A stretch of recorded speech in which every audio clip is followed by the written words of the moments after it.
Hello दोस्तों, क्या हाल है। तारीख आज 3 दिसंबर 2025, दिन बुधवार, हिंदी तिथि त्रयोदशी। और आइए बात करते हैं आज के मुख्य समाचार में देश भर की तमाम बड़ी खबरों पर नजर डालते हैं। देखिए, आज के दिन को अंतर्राष्ट्रीय विकलांग दिवस के रूप में मनाया जाता है। चलिए आगे बढ़ते खबरों में। देखिए, पहला अपडेट, सरकारी के भारत टैक्सी का दिल्ली में पायलट ऑपरेशन शुरू हो चुका है। टैक्सी ऐप पर 51,000 से भी ज्यादा ड्राइवरों ने रजिस्ट्रेशन किया और ये खुद सरकार की कैब सुविधा होगी, जैसे ओला उबर कंपनियां देती है ना, वैसे ही है। लेकिन उसमें कंपनियां ड्राइवर से कमीशन लेती हैं, लेकिन इसमें 100% कमाई ड्राइवर को मिलेगी। और इस देश की पहली सहकारी टैक्सी सर्विस का आखिरकार पायलट ऑपरेशन शुरू हो चुका है, जिसमें कार, ऑटो और बाइक तीनों की सर्विस शुरू की गई है। दिल्ली में ट्रायल के बाद गुजरात में भी इसका रजिस्ट्रेशन होने जा रहा। और ये जो पूरा सिस्टम होगा, इसको मैनेज करेगी सहकार टैक्सी कोऑपरेटिव लिमिटेड, गवर्नमेंट की कंपनी होगी, है ना। चलिए अगला अपडेट देखिए। रिपोर्ट सामने आ रही कि अगर रेपो रेट में कटौती करता है रिजर्व बैंक, तो बैंक्स अपनी एफडी की ब्याज दरें भी घटा सकते हैं। आज 3 दिसंबर से ही आरबीआई की एमपीसी मीटिंग होने जा रही है, जो कि 5 दिसंबर तक चलेगी। तो इसमें रिजर्व बैंक रेपो रेट में कटौती का फैसला कर सकता है। कुछ एक्सपर्ट्स का यह मानना है कि आरबीआई ब्याज दरों में 0.25% से लेकर आधा प्रतिशत तक की कटौती कर सकता है। और अगर ऐसा होता है तो बैंक आने वाले दिनों में लोन की रेटें भी सस्ती करेंगे और एफडी की ब्याज दरों में भी कटौती कर सकते हैं। वैसे अभी 1 साल की एफडी पर कौन कौन से बैंक कितना ब्याज दे रहे हैं देख सकते हैं आप, ये इंटरेस्ट रेट भी इस टेबल में। और इसी तरह से 2 साल की एफडी पर, 3 साल की एफडी पर और 5 साल की एफडी पर कितना ब्याज दे रहे हैं। बैंक अलग अलग टाइम पीरियड के अकॉर्डिंग एफडी का इंटरेस्ट रेट तय करते हैं, है ना। हालांकि आरबीआई की इस एमपीसी मीटिंग से पहले बैंक ऑफ बड़ौदा ने जो रिपोर्ट जारी की, उसके मुताबिक आरबीआई रेपो रेट को 5.5% पर बरकरार रख सकता है। मजबूत विकास दर और भारत में घटती महंगाई के बीच रिजर्व बैंक रेपो रेट को स्थिर ही रखेगा।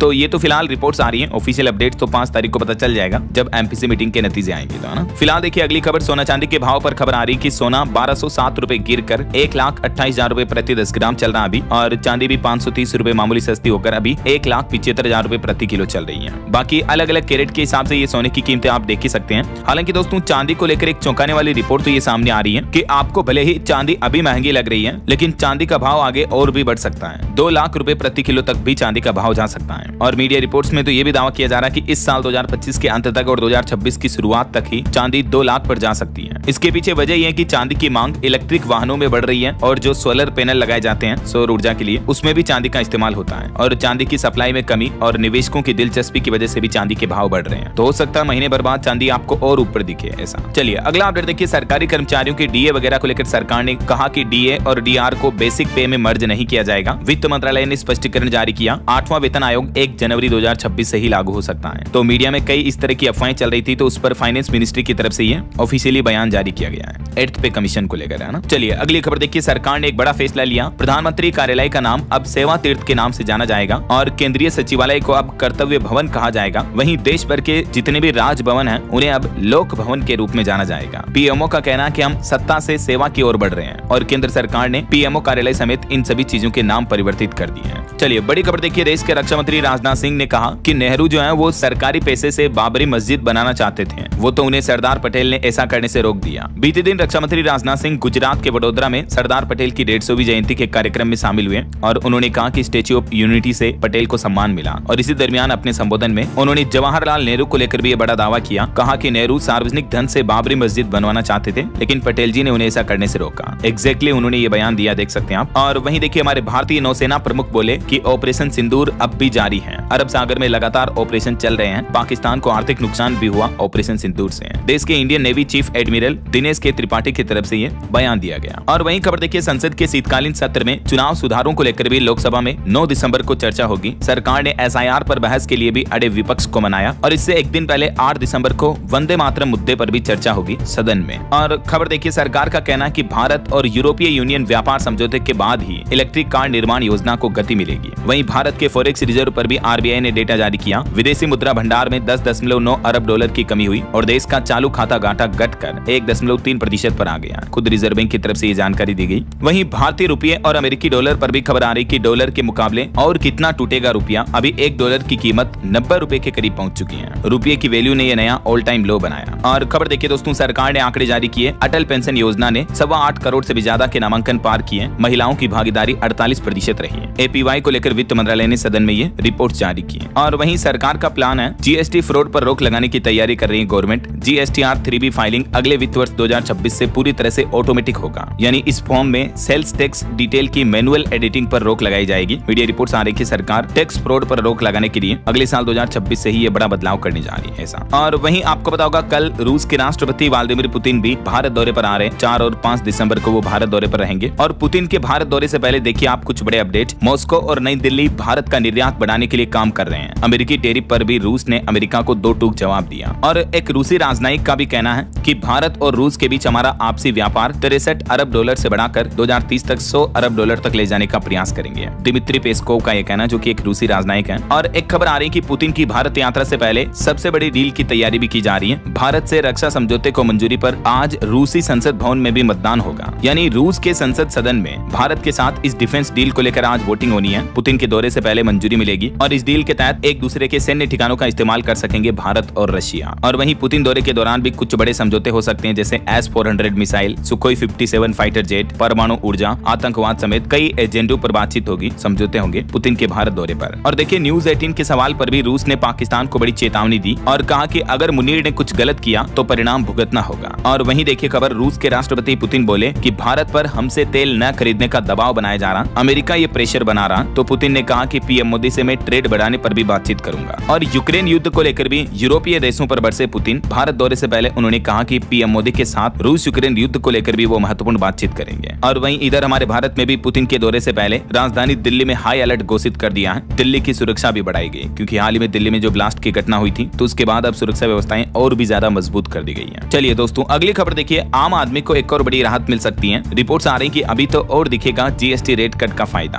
HSBC ग्लोबल इन्वेस्टमेंट रिसर्च में भारत में आने वाली महंगाई से संबंधित कई बातें सामने आई है और इस रिपोर्ट्स में बताया गया है कि आम आदमी को फायदा होने वाला है। जो हाल ही में सरकार ने सितंबर महीने में जीएसटी रेट में कट की थी, तो उसका फायदा अभी तक पूरी तरह से नहीं मिला है। HSBC ग्लोबल इन्वेस्टमेंट रिसर्च का कहना है कि आने वाले कुछ महीनों में, जैसे दिसंबर, जनवरी, फरवरी तक में देश में महंगाई में और भी गिरावट देखने को मिल सकती है ऐसा। और अगली बड़ी खबर देखिए दोस्तों, एप्पल कंपनी ने अपने आईफोन में सरकारी ऐप प्री लोड करने से मना कर दिया है। जो अभी एक दिन पहले आपको पता होगा, सरकार ने सभी मोबाइल फोन कंपनियों को आदेश दिया था कि अब सभी नए मोबाइल में अनिवार्य रूप से इंस्टॉल करके देना होगा संचार साथी ऐप, राइट। डॉट यानी डिपार्टमेंट ऑफ टेलीकम्युनिकेशन ने जो ये नई गाइडलाइन जारी की थी, तो इस पर एप्पल कंपनी का कहना है कि वो अपने फोन में पहले से ही इंस्टॉल नहीं करेगा ये संचार ऐप। एप्पल कंपनी बोली कि इससे यूजर्स का डेटा लीक होने का खतरा है और हम सरकार से बातचीत करके बीच का रास्ता निकालेंगे। एप्पल का कहना कि ये प्री इंस्टॉल करने से यूजर की प्राइवेसी और सिक्योरिटी के लिए खतरा बढ़ सकता है, जबकि सरकार ने तो अनिवार्य रूप से आदेश जारी कर दिया और सभी कंपनियों को भी 90 दिन का समय दिया। कहा कि ये जो भारत सरकार का ऑफिशियल ऐप है संचार साथी, इसको पहले से ही डाउनलोड करके दें सभी यूजर्स को, जितने भी नए फोन अब मार्केट में बिकेंगे उन सब में, राइट। हालांकि इस मुद्दे को लेकर विपक्ष ने भी सरकार पर आरोप लगाए, कहा कि संचार साथी ऐप के जरिए सरकार जासूसी करना चाहती है। राहुल गांधी, प्रियंका गांधी ने कहा कि इस ऐप के जरिए यूजर के डेटा को ट्रैक करेगी भारत सरकार, गवर्नमेंट वगैरह। तो विपक्ष ने जो ये आरोप लगाए, इस पर केंद्रीय मंत्री ज्योतिरादित्य सिंधिया भी बोले कि अगर यूजर्स चाहें तो अपने फोन में संचार साथी ऐप नहीं रख सकेंगे, उन्हें हटा सकेंगे। ये एक वैकल्पिक तौर पर मिलेगा, ऐसा नहीं कि ऐप डिफॉल्ट होगा और डिलीट ही नहीं होगा। हालांकि फिर भी सवाल ये है कि आखिर प्रियंका गांधी और कांग्रेस जो जासूसी के आरोप लगा रही है, उनका शक कितना सही है। सरकार ने हर मोबाइल के लिए संचार साथी ऐप तो जरूरी कर दिया है, लेकिन ये यूजर्स के किन किन डेटा का इस्तेमाल करता है, तो ये भी आप देख लीजिए। ये ऐप आपके मोबाइल में SMS पर आए OTP को पढ़ सकता है, आपकी बातचीत सुन सकता है, क्योंकि इस ऐप में और भी कई सारी चीजें आपसे एक्सेस के तौर पर मांगी जाती हैं, जैसे आपका कैमरा, आपके फोटो वगैरह देख सकता है, ये आपके कॉल लॉग्स हो गए, SMS हो गए, स्टोरेज हो गया, और भी ये ढेर सारी चीजें ये ऐप एक्सेस करता है। यही वजह है कि विपक्ष इस पर आरोप लगा रहा। हालांकि सरकार का कहना है कि इस ऐप्स के जरिए आम आदमी को फायदे मिलेंगे, साइबर फ्रॉड वगैरह पर रोक लगाई जा सकेगी। अगर किसी का मोबाइल फोन खो जाता है तो भी उसको ढूंढा जा सकेगा। और भी संचार साथी ऐप में आपको ये 5 बड़े फीचर्स मिलेंगे। तो इसके प्रोज कॉन्स दोनों होने वाले हैं। ऐसे में आपका क्या ख्याल है दोस्तों सरकार के इस फैसले पर? आपकी राय विचार कमेंट करके बताइएगा जरूर। फिलहाल देखिए अगली खबर, एप्पल कंपनी ने एक और बड़ा फैसला लिया और एक भारतीय शख्स के हाथ में दे दी अपने AI विभाग की कमान। दरअसल आईफोन बनाने वाली कंपनी एप्पल ने अमर सुब्रमण्या को AI टीम का वॉइस प्रेसिडेंट बनाया है। ये मशीन लर्निंग रिसर्च को लीड करेंगे और एप्पल का जो सीरी है ना, है सीरी, उसको और स्मार्ट बनाने पर काम करेंगे।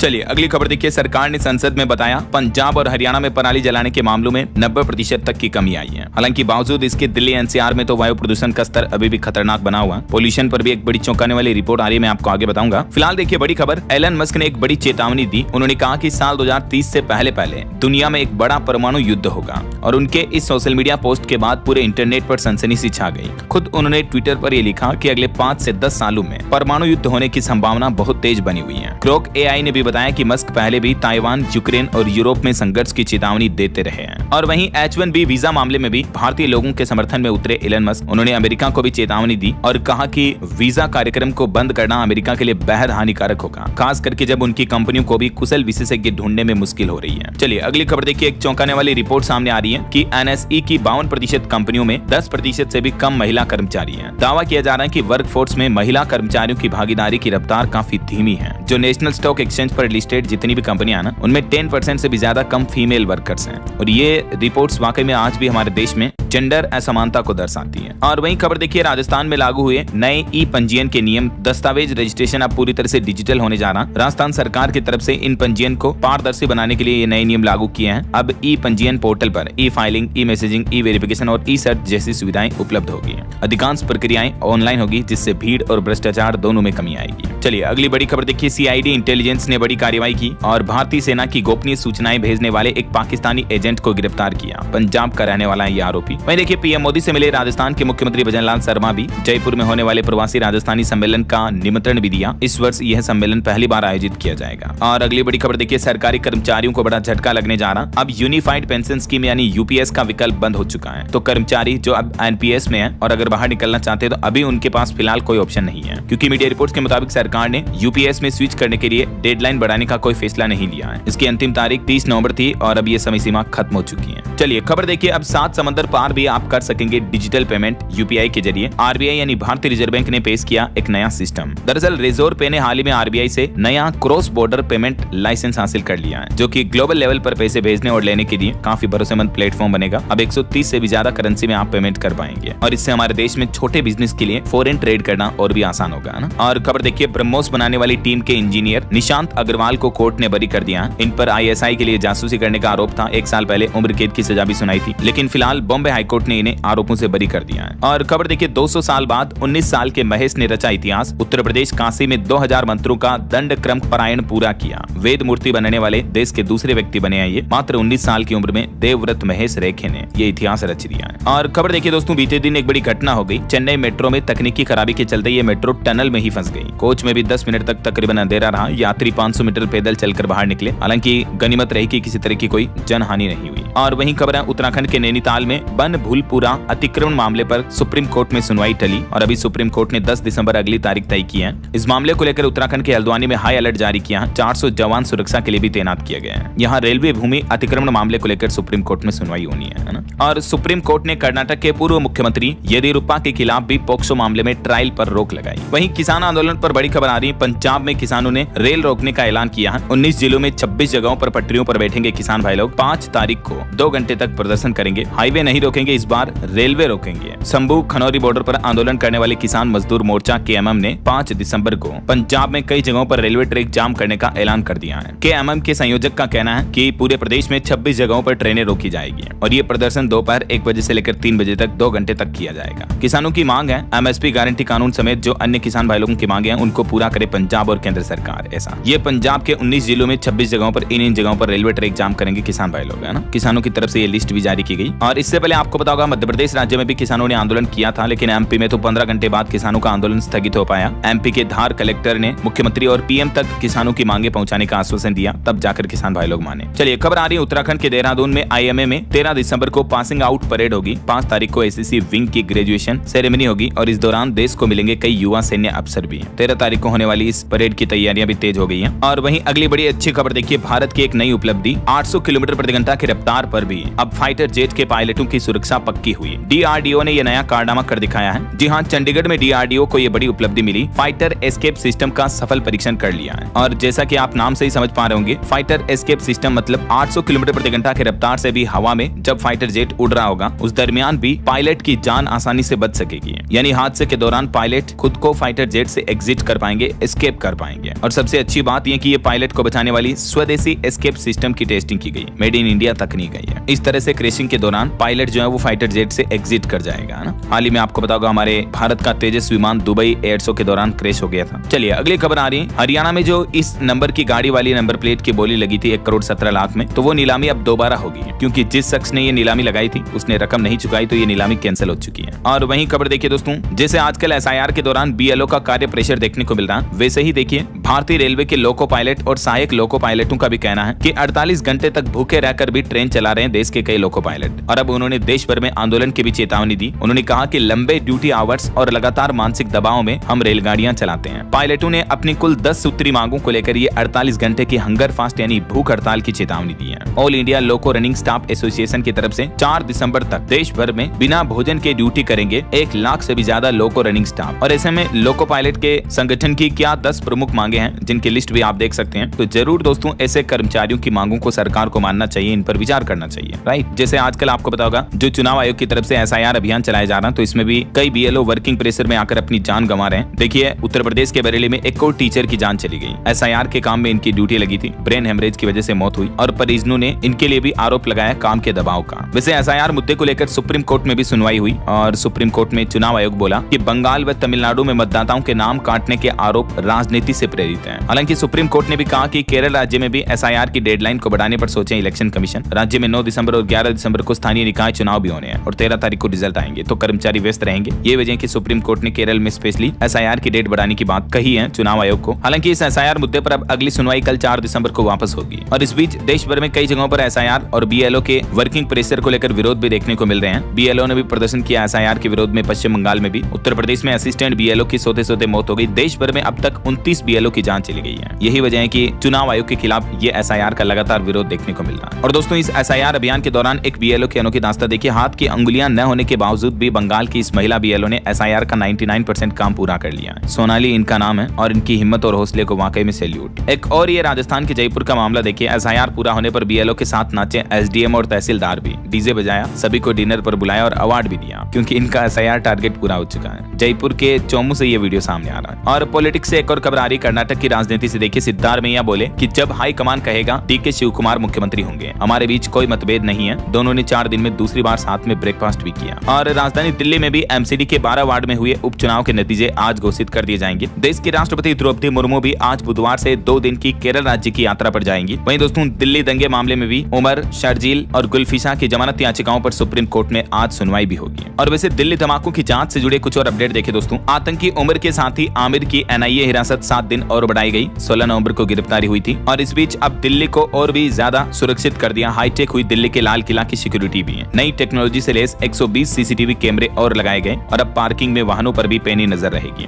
दिल्ली के लाल किला के पास हुए आतंकी हमले के बाद अब क्योंकि अगले महीने जनवरी में गणतंत्र दिवस भी आ रहा, तो इससे पहले लाल किले की सुरक्षा भी बढ़ा दी गई है। सैकड़ों CCTV कैमरे भी और लगाए गए हैं। और कल पुतिन आ रहे हैं, रूसी राष्ट्रपति, तो उनकी यात्रा को लेकर भी सुरक्षा व्यवस्थाएं और मजबूत की गई है। वहीं आतंकी गतिविधि पर एक और बड़ी खबर आ रही देखिए। ISI जासूस को टेलीग्राम और व्हाट्सएप पर मिली थी ट्रेनिंग। पाकिस्तान से बॉर्डर पर मंगवाता था ड्रग। ऑपरेशन सिंदूर के बाद अपनी रणनीति भी बदली। राजस्थान के श्रीगंगानगर से ये एक और पाकिस्तानी जासूस प्रकाश सिंह उर्फ बादल को गिरफ्तार किया गया जांच एजेंसियों द्वारा। वैसे राजस्थान में भी बीते दिन राजसमंद में विस्फोटक से भरा एक और बड़ा ट्रक पकड़ा गया। डेटोनेटर और जिलेटिन की छड़ें मिली। 2 लोगों को गिरफ्तार भी कर लिया। ऐसे में एक सबसे बड़ा सवाल ये पैदा होता है दोस्तों कि क्या दिल्ली के बाद राजस्थान में भी बड़े हमले की तैयारी थी, क्योंकि विस्फोटक इतना भारी मात्रा में था, पूरी पिकअप वैन भरी हुई थी। अधिकारियों का तो ये कहना कि अगर इसमें ब्लास्ट हो जाता तो 10 किलोमीटर तक का आसपास का एरिया जो है ना वो इसकी चपेट में आता। इतनी भारी मात्रा में विस्फोटक बरामद हुआ है। ये राजस्थान के राजसमंद से। और वहीं खबर है दोस्तों उत्तर प्रदेश में आजम और मौलाना तोकीर के करीबियों के अवैध बारात घर पर भी बुलडोजर चलाया गया। महिलाओं और बच्चों को आगे कर कार्रवाई रोकने की कोशिश की, लेकिन प्रशासन ने समाजवादी पार्टी के नेता के घर ये बुलडोजर की कार्रवाई की है। और खेल समाचार से खबर आ रही है। विराट कोहली 15 साल बाद विजय हजारे ट्रॉफी खेलेंगे। DDCA को फोन करके जानकारी दी। 24 दिसंबर से ये टूर्नामेंट शुरू होगा। तो बहरहाल अभी तो अपन कुछ और महत्वपूर्ण और काम की खबरें देखेंगे दोस्तों, लेकिन फिलहाल वक्त तो चला है आज के ताजा मौसम समाचार जानने का।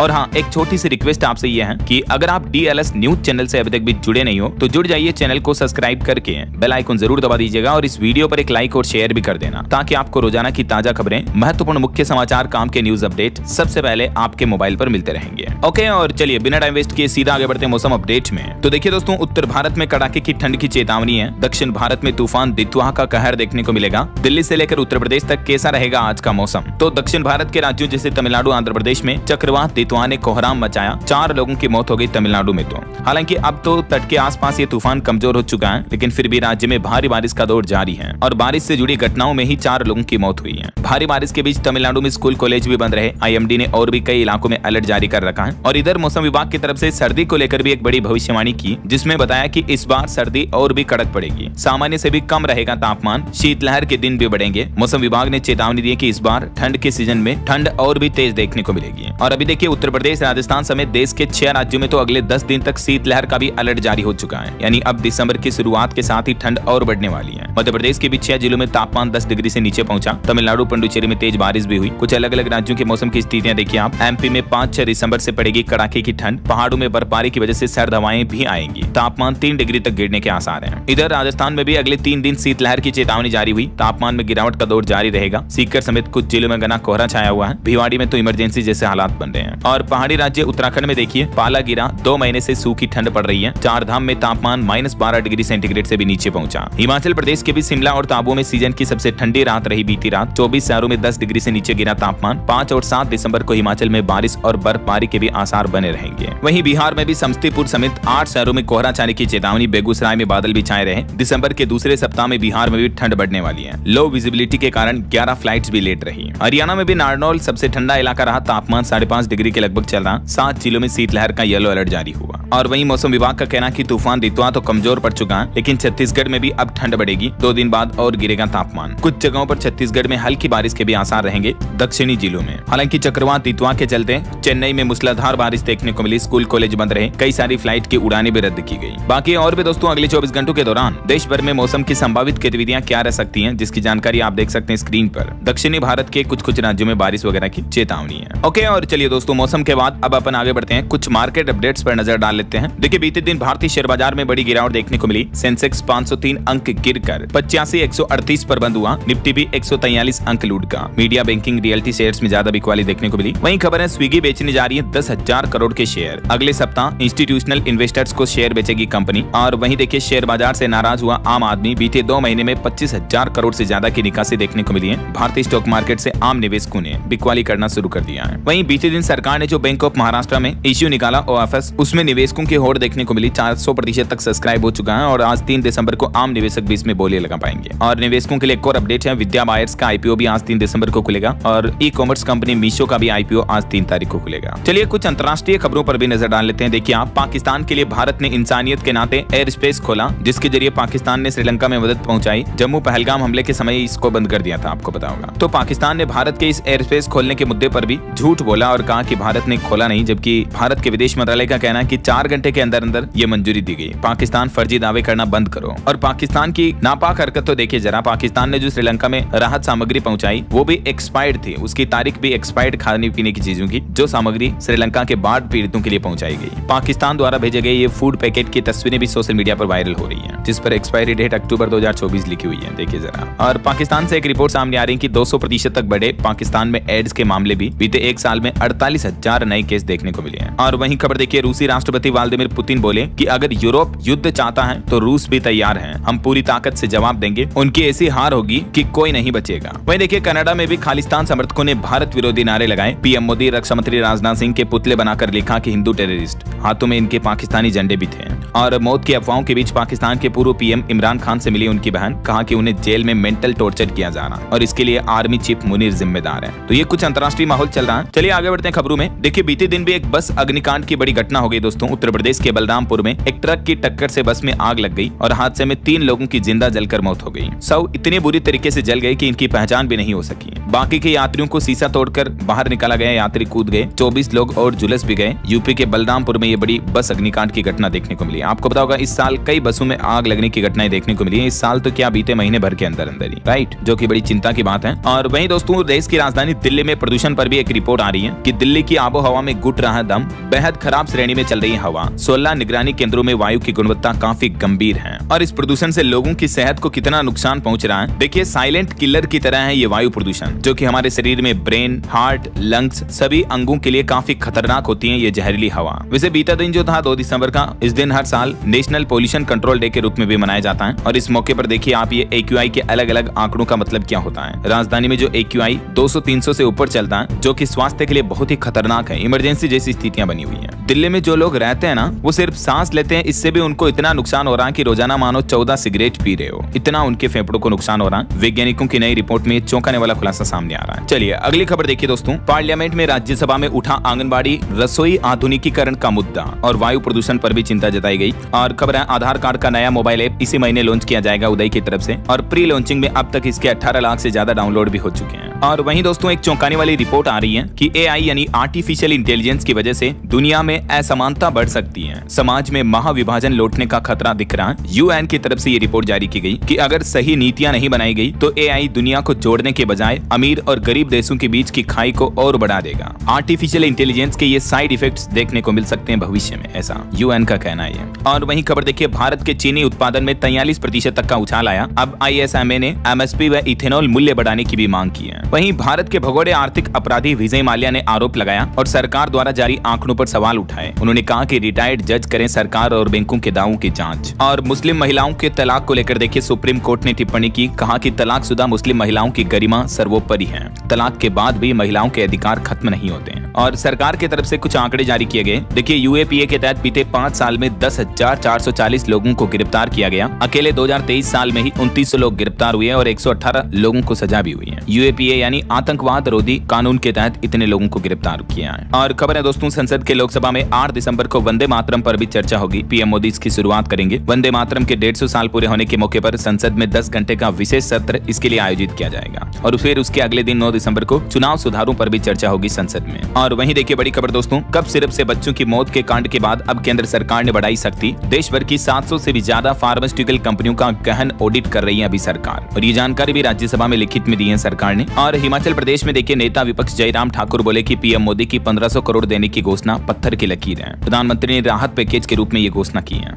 और एक रिपोर्ट आ रही कि भारत का एनुअल कॉर्पोरेट टैक्स कलेक्शन बहुत अच्छी बढ़ोतरी में रहा है। बीते 4 सालों में 115% से भी ज्यादा बड़ा रिकॉर्ड उछाल देखने को मिला। वहीं देखिए, किसानों को बड़ी राहत दी सरकार ने। फसल नुकसान की भरपाई के लिए आवेदन की तारीख 3 दिन और बढ़ा दी है। बिहार के किसानों के लिए राहत भरी खबर है। कृषि इनपुट अनुदान 2025 योजना के तहत आवेदन करने की अंतिम तारीख को बढ़ा दिया है। अब 5 दिसंबर तक किसान भाई लोग आवेदन कर पाएंगे। जिन किसानों की फसलों को बाढ़, सूखा, अत्यधिक बारिश वगैरह की वजह से जो नुकसान हुआ ना, उनको मुआवजा वगैरह दिया जाएगा इस योजना के तहत। इस ऑनलाइन पोर्टल के माध्यम से आवेदन कर सकते हैं किसान भाई लोग बिहार गवर्नमेंट के कृषि पोर्टल पर जाकर के। ये देख सकते हैं बिहार सरकार ने नोटिस भी जारी किया इसको लेकर। और एक बड़ी चिंताजनक रिपोर्ट आ रही कि देश भर में तेजी से बढ़ रही है न्यूरोलॉजिकल बीमारियां। हर तीसरा परिवार किसी न किसी मस्तिष्क रोग का शिकार है। WHO की हालिया global status report on neurology 2025 के मुताबिक पिछले 3 दशकों में मस्तिष्क के न्यूरॉन से संबंधित बीमारियां काफी ज्यादा बढ़ी हैं। और भारत में भी 30% परिवारों में कोई न कोई मस्तिष्क का रोगी है। जहां एक तरफ हृदय रोग, डायबिटीज, कैंसर वगैरह की बीमारियां बढ़ रही हैं, अब भारत में न्यूरोलॉजिकल बीमारियां भी एक गंभीर स्वास्थ्य संकट का रूप ले चुकी हैं। और राजधानी दिल्ली से एक बड़ी चौंकाने वाली रिपोर्ट आ रही दोस्तों कि दिल्ली में इसी साल 2025 में 13,000 से भी ज्यादा महिलाएं लापता हुई और पुरुषों की संख्या भी काफी ज्यादा है। कुल 21,000 से भी ज्यादा लोग लापता हुए हैं दिल्ली में। 10% मिसिंग केस बढ़े हैं पिछले साल की तुलना में। और सरकार ने संसद में आंकड़े जारी किए कि देश में 811 लोगों पर सिर्फ एक डॉक्टर है। डॉक्टर और जनसंख्या का अनुपात काफी ज्यादा हैरान कर देने वाला है। देश में रजिस्टर्ड डॉक्टरों की संख्या काफी कम है ऐसा। और खबर देखिए, भारतीय रिजर्व बैंक RBI ने SBI, HDFC बैंक और ICICI बैंक को लेकर एक बड़ा अपडेट जारी किया। दरअसल RBI के मुताबिक ये जो तीनों बैंक है ना दोस्तों, ये हमारे देश में DSIB का दर्जा रखते हैं। आसान भाषा में कहें दोस्तों तो DSIB का मतलब ये है कि ये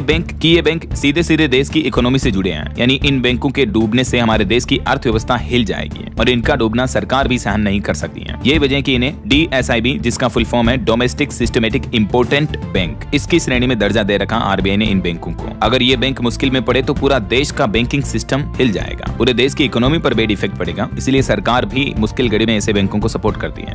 चलिए अगला अपडेट देखिए, महाराष्ट्र निकाय चुनाव पर भी निर्वाचन आयोग ने बड़ा ऐलान किया। अब आज नतीजे नहीं आएंगे बल्कि 21 दिसंबर को आएंगे सभी सीटों के रिजल्ट, वरना आज 3 दिसंबर को आने थे ये नतीजे। और खबर देखिए, यूपी वाराणसी BHU में छात्रों और पुलिस कर्मियों के बीच पत्थरबाजी के दौरान 100 से ज्यादा स्टूडेंट घायल हो गए। वाहन संपत्तियों को भी काफी नुकसान पहुंचाया। देर रात बनारस हिंदू यूनिवर्सिटी में ये स्टूडेंट्स का विरोध प्रदर्शन देखने को मिला। वहीं बॉलीवुड से खबर आ रही, स्मृति और पलाश 7 दिसंबर को शादी करेंगे। और धर्म परिवर्तन को लेकर देखिए, उत्तर प्रदेश हाईकोर्ट ने बड़ा फैसला सुनाया। कहा कि धर्म बदलने पर नहीं मिलेगा SC/ST आरक्षण का लाभ, ये केवल हिंदुओं के लिए है। धर्म परिवर्तन संविधान के साथ धोखा है। तो इलाहाबाद हाईकोर्ट ने एक केस पर सुनवाई करते हुए महत्वपूर्ण फैसला सुनाया और कहा कि हिंदुओं को छोड़कर किसी भी अन्य धर्म का व्यक्ति भले ही धर्म बदलकर हिंदू धर्म अपना ले, जैसे मुस्लिम, सिख, ईसाई वगैरह, तो भी उन्हें ये SC ST वगैरह इस तरह के रिजर्वेशन आरक्षण का लाभ नहीं मिल सकेगा। और खबर देखिए, कर्नाटक के राज्यपाल के पोते पर दहेज प्रताड़ना का आरोप लगा। उनकी बहू बोली कि 50 लाख मांगे दहेज में, छत से धक्का दिया, बेटी भी छीन ली। रतलाम SP से उन्होंने शिकायत की है। देखिए बड़ी बड़ी फैमिलियों में भी कितने गंभीर मारपीट और दहेज प्रताड़ना के मामले देखने को मिल रहे हैं। और वहीं बॉलीवुड से रणवीर सिंह को भी दिल्ली हाईकोर्ट से बड़ी राहत मिली। धुरंधर फिल्म की रिलीज पर नहीं लगेगी रोक। और खबर है कि अल्पसंख्यकों की पहचान केंद्र स्तर पर नहीं बल्कि राज्य और जिले स्तर पर की जाए। सांसद में डॉक्टर भीम सिंह ने राज्यसभा में सरकार से ये मांग की है। ऑटो इंडस्ट्री से खबर है, मारुति सुजुकी की पहली इलेक्ट्रिक कार ई-विटारा भारत में पेश की कंपनी ने। हालांकि ऑफिशियली ये जनवरी 2026 में लॉन्च होगी, लेकिन कंपनी ने इसका रिव्यू मॉडल अनबॉक्स कर दिया है। फुल चार्ज करने पर 500 किलोमीटर चलेगी।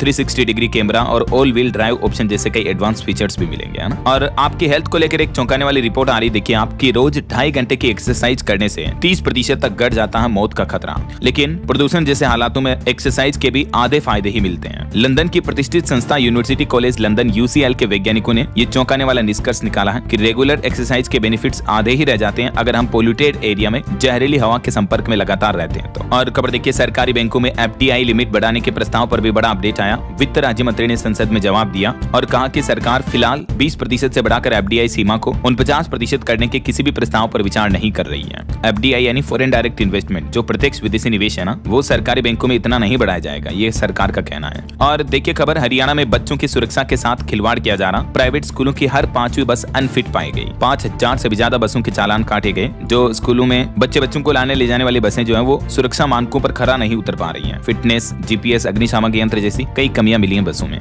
वैसे हरियाणा में कर्मचारियों के लिए खुशखबरी है। बोर्ड निगमों, सरकारी कंपनियों और स्वायत्त संस्थानों में लागू होगा यह निर्णय। अब इन सभी संस्थानों में ग्रेच्युटी का लाभ देना अनिवार्य कर दिया हरियाणा गवर्नमेंट ने, और ये लाभ कर्मचारियों को 1 जनवरी 2006 के बाद सेवा में आए सभी एम्प्लॉइज को मिलेगा। और हरियाणा सरकार ने एक और बड़ा फैसला लिया। शानदार काम करने वाले कर्मचारियों को सम्मानित भी किया जाएगा समय समय पर। गुड गवर्नेंस अवार्ड देगी अब हरियाणा की नायब सिंह सैनी सरकार। और हरियाणा में भी 18 दिसंबर से शुरू हो सकता है विधानसभा का शीतकालीन सत्र भी। और एक अनोखी पहल देखिए दोस्तों, हैदराबाद मेट्रो रेल प्रशासन ने 20 ट्रांसजेंडर्स को सुरक्षा की जिम्मेदारी सौंपी। ट्रांसजेंडर समुदाय को सशक्त बनाने के लिए ये अनोखी पहल है। और खबर है दोस्तों, दिल्ली के 40,000 से भी ज्यादा व्यापारियों को मिला बड़ा तोहफा। MCD ने जनरल ट्रेड लाइसेंस को संपत्ति कर से जोड़ा है और अब संपत्ति कर का 15% लाइसेंस शुल्क होगा, जिससे व्यापारियों दुकानदारों को फायदा होगा ना। वहीं देखिए, उत्तर भारत में जल्द ही दूर होगी बिजली की समस्या। BBMB भाखड़ा डैम में आर्टिफिशियल झील बनाकर पैदा करेगी इलेक्ट्रिसिटी। और उत्तर प्रदेश से जुड़े कुछ बड़े अपडेट देखिए दोस्तों। देखिए, एक तो यूपी में अब हर महीने 21 तारीख को लगेगा रोजगार मेले का आयोजन, जिससे कि युवाओं, बेरोजगारों वगैरह को रोजगार मिल पाएगा। उत्तर प्रदेश के बेरोजगार युवाओं के लिए खुशखबरी है।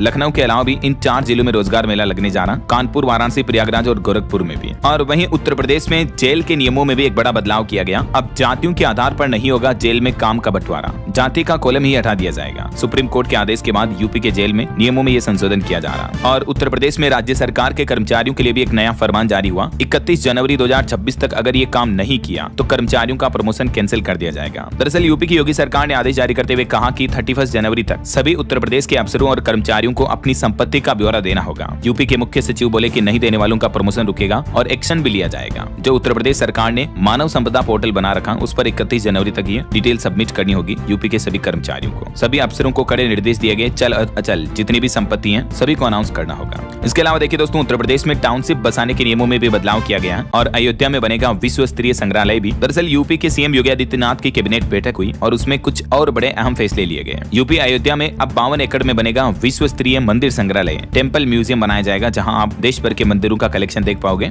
इसके अलावा यूपी गोरखपुर लिंक एक्सप्रेसवे के लिए भी 246 करोड़ के बजट की मंजूरी दी। और वहीं उत्तर प्रदेश में अब राष्ट्रीय और अंतर्राष्ट्रीय खेल व प्रशिक्षण भी ड्यूटी मानी जाएगी। यूपी लखनऊ के सिविल अस्पताल में HDU वार्ड भी बनेगा, गंभीर मरीजों को इलाज की सुविधा मिलेगी। और अयोध्या में ये विश्व स्तरीय मंदिर संग्रहालय के लिए 52 एकड़ जमीन भी दी जाएगी। कैबिनेट से इसको भी मंजूरी मिल चुकी है। और उत्तर प्रदेश में अब 12.5 एकड़ में भी टाउनशिप बन सकेगी। जो रिहायशी कॉलोनियां बनाई जाती है ना, उसके लिए जमीन की अनिवार्यता जो पहले 25 एकड़ थी उसको घटाकर 12.5 एकड़ ही कर दिया है। और वहीं यूपी में 2026 साल की छुट्टियों का कैलेंडर भी जारी कर दिया है। 24 दिनों तक रहेंगे सार्वजनिक अवकाश। और उत्तर प्रदेश में समाज कल्याण विभाग ने स्कॉलरशिप यानी छात्रवृत्ति की योजना का नियम भी बदल दिया है। अब केवल अभिभावक का ही आय प्रमाण पत्र अनिवार्य होगा। छात्रों को अपने पिता या गार्जियंस का ये इनकम सर्टिफिकेट देना पड़ेगा। पहले छात्र स्वयं का आय प्रमाण पत्र इस्तेमाल कर रहे थे, तो वो अब नहीं देना होगा ना। उत्तर प्रदेश में छात्रवृत्ति को लेकर, स्कॉलरशिप फॉर्म को लेकर ये बड़ा अपडेट सामने आया। और वहीं खबर है, दिल्ली मेरठ एक्सप्रेसवे पर भी वाहन चालकों को मिलेगी जाम से राहत। पीक आवर्स में बंद रहेगा ये एग्जिट पॉइंट भी। प्रशासन ने ये फैसला लिया है। चलिए दोस्तों, आगे बढ़ते खबरों में। देखिए आप, देश के राजमार्गों पर सुरक्षा बढ़ाने के लिए NHAI और जियो मिलकर शुरू करेंगे टेलीकॉम आधारित अलर्ट सिस्टम। वहीं सरकार ने रिपोर्ट में बताया कि PM E-ड्राइव स्कीम के तहत 1634 करोड़ रुपए से भी ज्यादा की सब्सिडी वितरित की गई। ग्रामीण विकास मंत्रालय आज नई दिल्ली में राष्ट्रीय भूस्थानिक ज्ञान आधारित भूमि सर्वेक्षण नक्शा परियोजना पर राष्ट्रीय सम्मेलन आयोजित करेगा। और देखिए, इसरो प्रमुख ने भारत के पहले निजी नेविगेशन केंद्र ACEN का भी शुभारंभ किया। वहीं भारत 2025 से 2029 के कार्यकाल के लिए यूनेस्को के कार्यकारी बोर्ड में फिर से चुना गया। और कुछ स्टेट न्यूज अपडेट देख लेते हैं फटाफट से। देखिए, राजस्थान सरकार ने भी फैसला लिया, राजभवन का नाम बदलकर लोक भवन कर दिया है और राजस्थान ये बदलाव करने वाला देश का 9वां राज्य बना।